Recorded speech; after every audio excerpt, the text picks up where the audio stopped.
मेरे महादेव के चरणों में, मेरे राम और कृष्ण के चरणों में चला जाता है। भक्त ऐसा ही होता है। दुनिया के लोग इस पर गाली देंगे, अपशब्द कहेंगे, कांटे देंगे, और वो कांटों में पनपता जाएगा, पनपता जाएगा, और वो गुलाब का फूल टूटने के बाद फिर मेरे महादेव के चरणों में अपने आप चला जाएगा। होता है। कहे कहे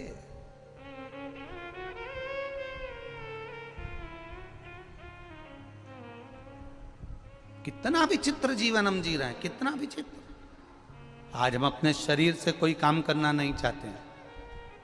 वो तो आप लोग शिव महापुराण की कथा में यहाँ आए हो तो इतना चल भी रहे हो कि यहाँ से जाओगे तो वहाँ इतनी दूर जाके भोजन करोगे, न पानी पियोगे, फिर जाओगे न बॉटल लेकर, फिर पानी भर के लाओगे। ये तो तुम इतना चल रहे हो, नहीं तो तुम्हारे घर में तो बस रिमोट, हैंडसेट, डिनर सेट और आदमी अपसेट, इसके सिवाय कुछ नहीं है। क्या रखा है? आप इसमें अपनी पूरी जवानी तो तुमने नौकरी में निकाल दी। जब गवर्नमेंट ने पूरा निचोड़ लिया, ऐसे हो गए कि मुंह का गाल भी अंदर धंस गया। किसी किसी का सोफा सेट ही निकल गया।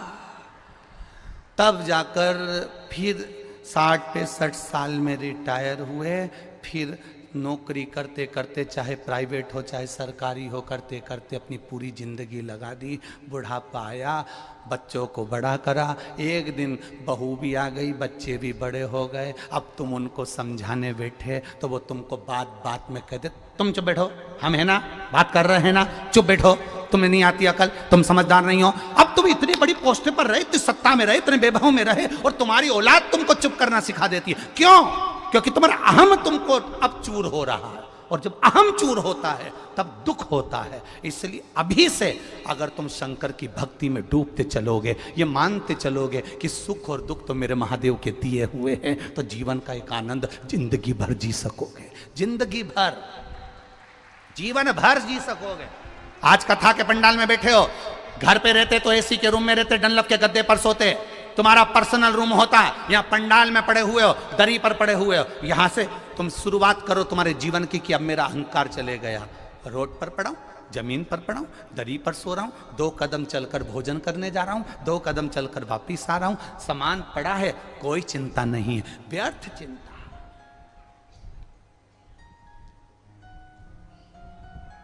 एक सन्यासी में और एक गृहस्थी में एक अंतर सबसे बड़ा होता है।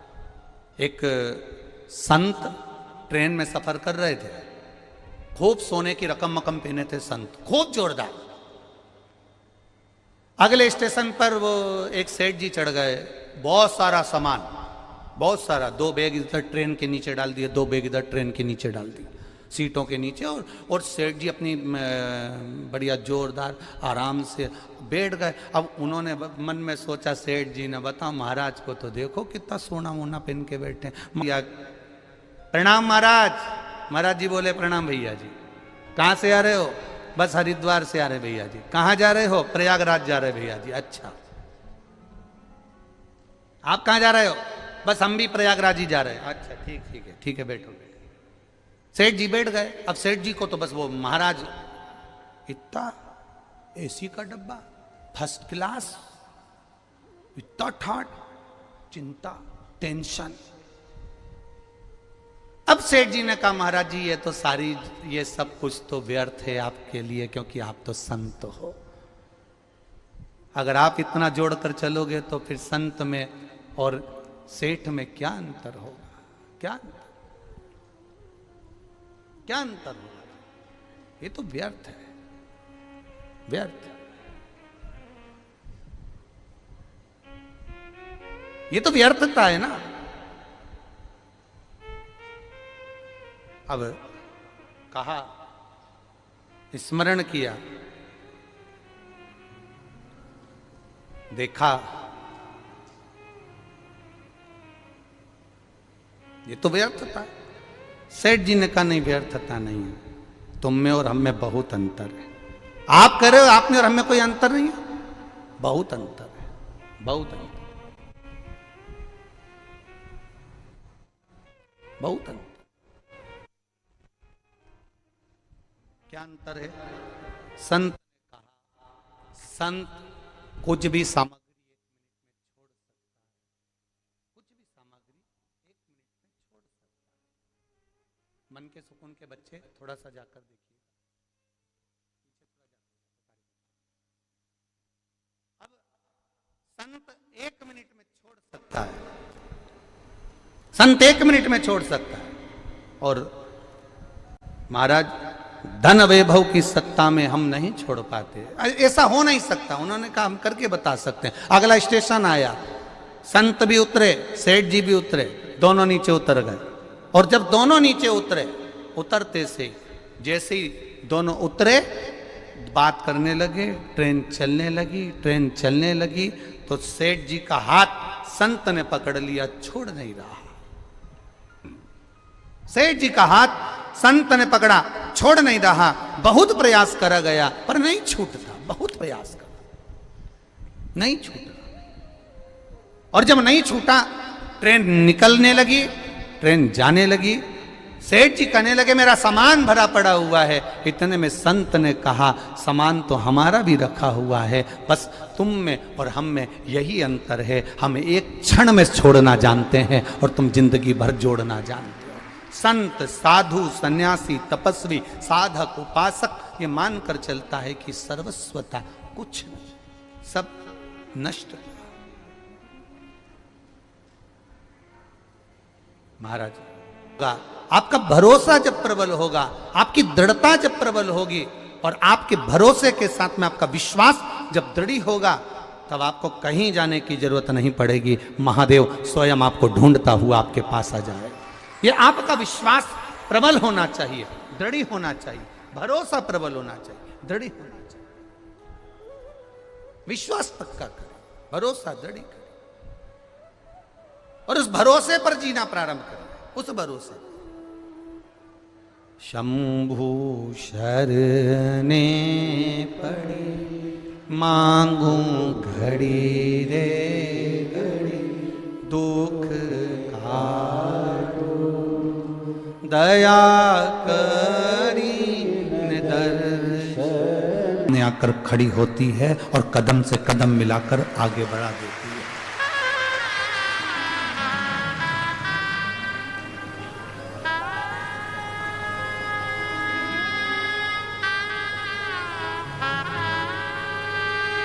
कितनी जरा विचार करिएगा, एक पति पत्नी को गालियां देता है, एक पति पत्नी को थप्पड़ मार देता है। मदिरा के नशे में जब पति होता है तो पत्नी पर कहीं जूता फेंक कर मार देता है, कहीं बेल्ट से मार देता है, कहीं बर्तन से मार देता है, कहीं अपशब्द कह देता है।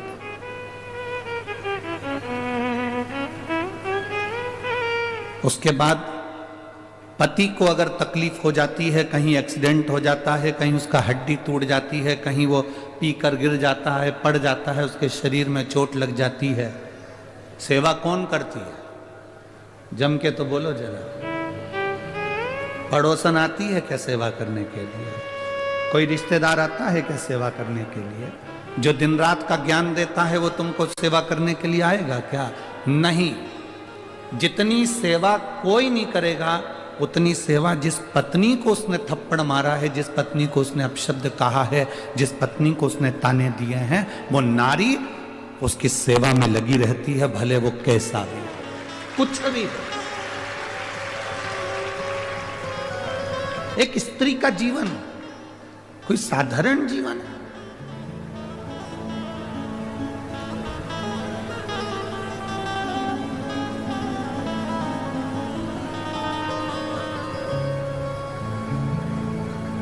दशरथ जी के घर में संतान नहीं हुई।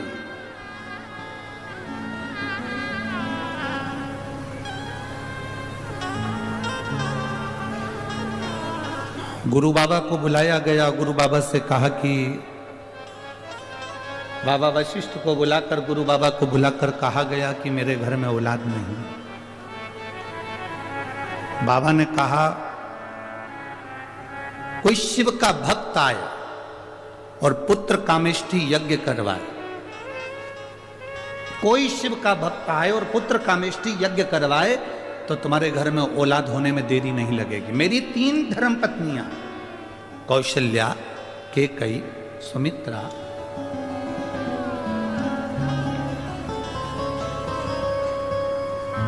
मेरी 3 धर्म पत्नियां होने के बाद भी मेरे घर में औलाद नहीं, तो कोई शिव का भक्त आए और पुत्र कामेष्ठी यज्ञ करवाए।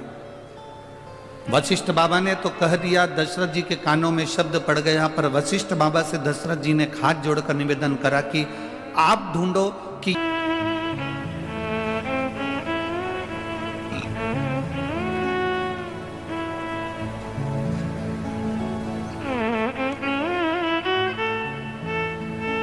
इतना विशाल यज्ञ संतान की प्राप्ति के लिए, पुत्र की प्राप्ति के लिए, इस यज्ञ को कौन करा सकता है? तब वशिष्ठ बाबा ध्यान लगाकर बैठे थे कि इस यज्ञ को कोई शंकर का भक्त कराए, तो उनके स्मरण में आया कि दशरथ जी की माता जी से पूछा जाए।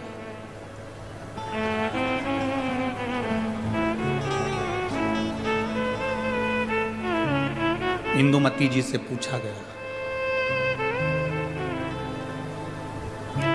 दशरथ जी की माता जी से पूछा गया। वशिष्ठ बाबा ने उनसे पूछा, यज्ञ ऐसा ब्राह्मण हो बताओ जो शंकर की भक्ति में डूबा रहता हो, शिव तत्व में डूबा रहता हो, क्योंकि ये पुत्र कामेष्ठी यज्ञ, संतान की प्राप्ति का यज्ञ केवल एक कर सकता है और वो शंकर का कोई भक्त कर सकता है।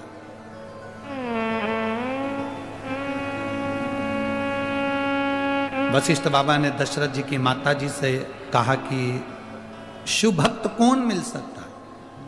इंदुमती के स्मरण में आया, मेरे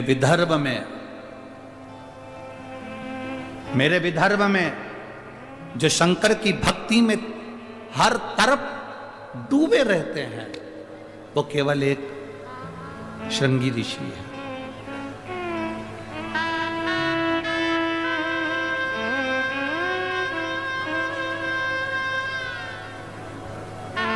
स्कंद पुराण के कभी स्मरण में विदर्भ को पढ़ना।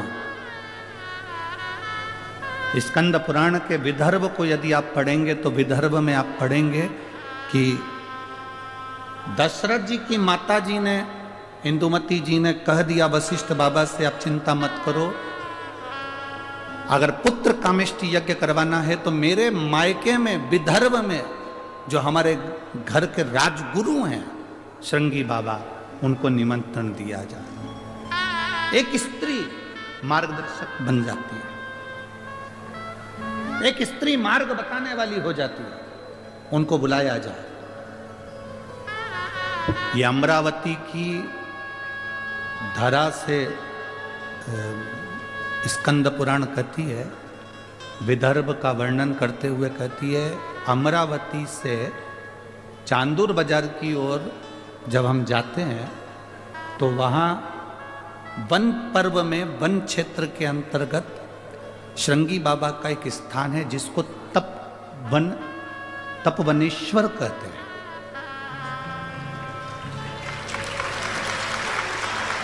जिसको तपवनेश्वर कहते हैं। आप लोग गए हैं?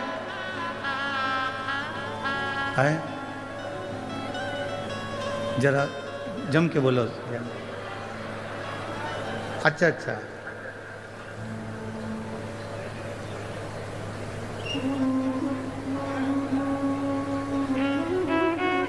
हमारे विधायक जी और सांसद जी कह रहे हैं क्षेत्र के अंतर्गत ही है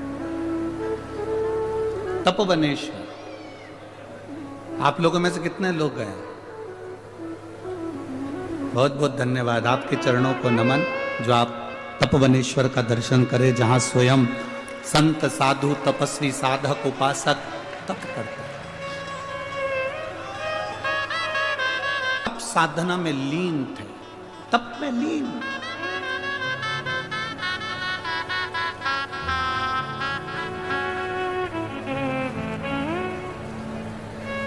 और दशरथ जी की माता जी ने खबर करवाई अपने पीहर में।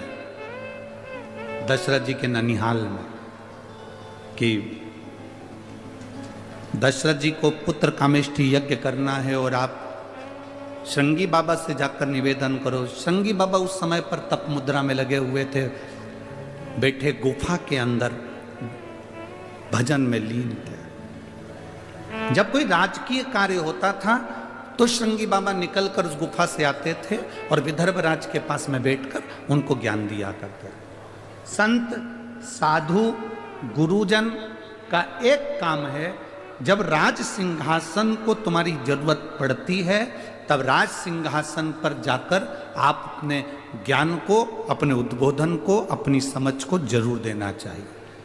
पर जब राज सत्ता को अपनी जरूरत नहीं है, उस समय पर बैठकर केवल भगवान शंकर का भजन करो, राम का भजन करो, कृष्ण का भजन करो, शिव का भजन करो। फिर राज सत्ता की ओर जाना उत्तमता नहीं है।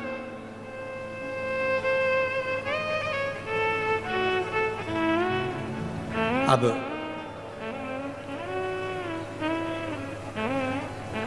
खबर कराई इंदुमती जी ने और खबर पहुंची विदर्भ राज के पास में। सुंदर कौंडन्यपुर में खबर जाती है और वहां पर खबर मिलते ही विदर्भ राज ने जाकर निवेदन करा श्रृंगी बाबा से, मेरी बहन का बेटा यज्ञ कर रहा है और आप जाकर यज्ञ पूर्ण करवाओ, क्योंकि उनको संतान की प्राप्ति चाहिए। श्रृंगी बाबा ने कहा कि पुत्र प्राप्ति के लिए, संतान प्राप्ति के लिए और मैं जाऊं, मुझे ही क्यों आमंत्रित करा? तो शिव महापुराण की कथा कहती है, कोई शंकर का भजन करने वाला, कोई शंकर की आराधना करने वाला, कोई शंकर की उपासना करने वाला, कोई शंकर के ऊपर एक लोटा जल चढ़ाने वाले का दर्शन मात्र भी अगर हो जाता है तो जो कामना हम करते हैं वो कामना हमारी पूर्ण हो जाती है। ये शिव तत्व की कथा है, ये शिव महापुराण की कथा वर्णन कर रही है। आप इतने सारी संख्या में आए हो, लाखों की भीड़ में आप लोग लाखों की संख्या में यहां भक्त पहुंचे हैं। पंडाल को कल भी रात्रि को बहुत बढ़ाया, उसके बाद भी आप लोग पंडाल में समा नहीं सकते। दोनों तरफ पंडालों को बढ़ाया गया, पर आपका शिव के प्रति जो प्रेम है, आपकी जो वात्सल्यता भगवान शंकर के प्रति है, वो यहाँ देखने को मिलती है। इतनी दूर से बस तो कहाँ खड़ी है, 3-3 किलोमीटर दूर बस छोड़ देती है, आप पैदल पैदल पैदल पैदल चलते चलते यहाँ तक पहुँचते हो। 3 किलोमीटर 4 किलोमीटर पैदल पैदल चलकर आप यहाँ पहुँचते हो। हम तो आदरणीय सांसद महोदय जी से और विधायक महोदय जी से और महाराष्ट्र के प्रशासन से, अमरावती के कलेक्टर महोदय, एसपी डीएसपी महोदय से निवेदन करना चाहेंगे इस व्यासपीठ से कि बुजुर्ग लोगों को आने में बहुत पैदल चलना पड़ रहा है, इसलिए पार्किंग, यदि पार्किंग अगर आप पास में नहीं दे सकते तो मैं विदर्भ की इस अमरावती नगर के सब नवयुवक बेटों को और बेटियों को निवेदन करना चाहूँगा, आपकी स्कूटी, आपकी मोटरसाइकिल पे बुजुर्गों को लाकर कथा के पंडाल तक छोड़िए। प्रयास करिए कि नज़दीक तक, भले गाड़ी छोड़कर चले जाए, पर नज़दीक तक भले 1 किलोमीटर आधा किलोमीटर दूर छोड़े तो भी कोई तकलीफ नहीं है, पर नज़दीक का हमारा तो निवेदन है माननीय कलेक्टर महोदय जी से, एसपी डीएसपी कमिश्नर आदि से कि आप प्रयास करेंगे तो सब कुछ हो सकता है। शिव तत्व की प्राप्ति, बहुत सुंदर व्यवस्था माननीय सांसद महोदय जी ने, विधायक जी ने, आमदार खासदार जी ने बहुत सुंदर व्यवस्था करी है। खूब भोजन भंडारा भी चल रहा है, जगह जगह पीने के पानी की व्यवस्था, शौचालय की व्यवस्था, रुकने की व्यवस्था, पार्किंगों की व्यवस्था सब अच्छी करी है। बस अब प्रशासन का साथ चाहिए कि वो थोड़ा नज़दीक तक लोगों को छोड़ने की व्यवस्था के लिए अग्रणता प्रदान करे। ये आपसे निवेदन। शिव कथा कह रही है, भगवान शंकर का संवाद कह रहा है, शिव महापुराण की कथा कह रही है, शिव तत्व कह रहा है।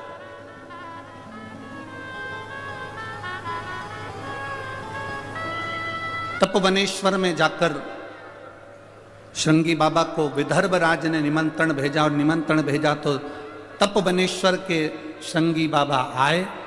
राजा से पूछा क्या बात है? दशरथ जी पुत्र कामेष्ठी यज्ञ करना चाहते हैं, आप उस यज्ञ को पूर्ण कराओ।